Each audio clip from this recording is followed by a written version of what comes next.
Hi, Senator. As someone from Russia, a country that was greatly impacted by the negative effects of socialism, what assurances can you offer myself and other people impacted by socialism that democratic socialism will not have the same results? Good.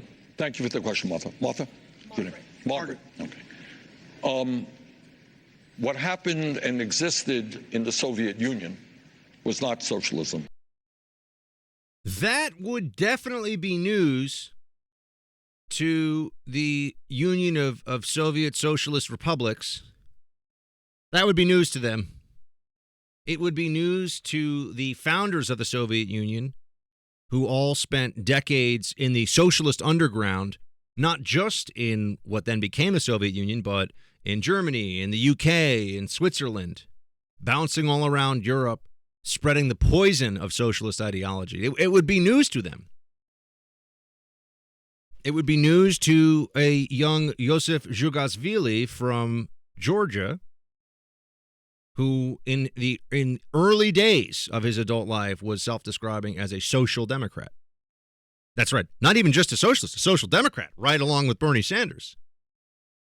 It would be a fascinating experiment, or it would really prove the point about Bernie Sanders' politics if we could just ask him to explain what was wrong in the Soviet Union? Why did socialism go bad? I would love to hear, and if somebody really drilled down on it, because I don't think he would be able to answer the question. He would have to dodge. He'd have to weave around. He'd just start saying, Sweden, Sweden's great. Look at Sweden. But Sweden is not a socialist country. It's a country with a large welfare state, high taxation, a large social welfare system, but actually has an economy that runs on free market principles and in some ways is more corporate friendly and more free market friendly than America is. Same thing with Denmark. So I would like to have somebody ask Bernie Sanders, well, why was the Soviet Union not socialist?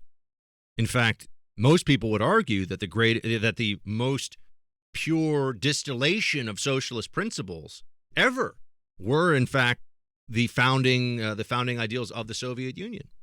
I mean, they wanted true radical equality. That was at least what they started out with. As we know, this then morphed into a class of elites who were living a completely separate and much more luxurious, although not even that luxurious really, because they had such crappy standard of living in the Soviet Union because they couldn't produce anything. But we know that it all fell apart. It turned into a nightmare. It turned into a massive slave state, essentially, where everybody was working for the state, and this state employees became their overlords, and it was tyrannical and totalitarian. I wonder if Bernie Sanders, somebody should ask him, have you read the great anti-Soviet works? I can guarantee you Bernie Sanders has not read Solzhenitsyn's Gulag Archipelago. Guarantee it. I can guarantee you Bernie Sanders has not read, if you want to bring it into the American context, Whittaker Chambers' Witness. I'm sure he has read the Communist Manifesto and a bunch of those origin documents, if you will, for communism and socialism, but he doesn't really understand, because he's a true believer. He doesn't really understand why these things have failed. He does, because if he understood why they've failed, then he would have to admit that there is a common thread in all these socialist systems that is always the problem. That there is a group that thinks they have the answers, they have the plan. You often call it in socialist analysis, the plan, and the plan must be instituted by the state to create equality and better living conditions for everyone according to this plan, and they need force and authority to be able to do that.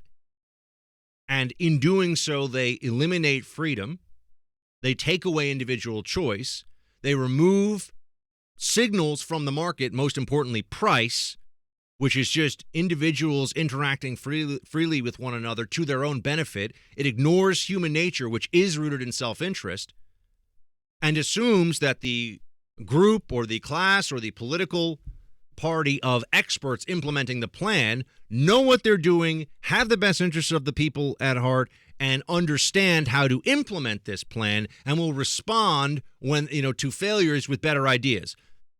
It always fails.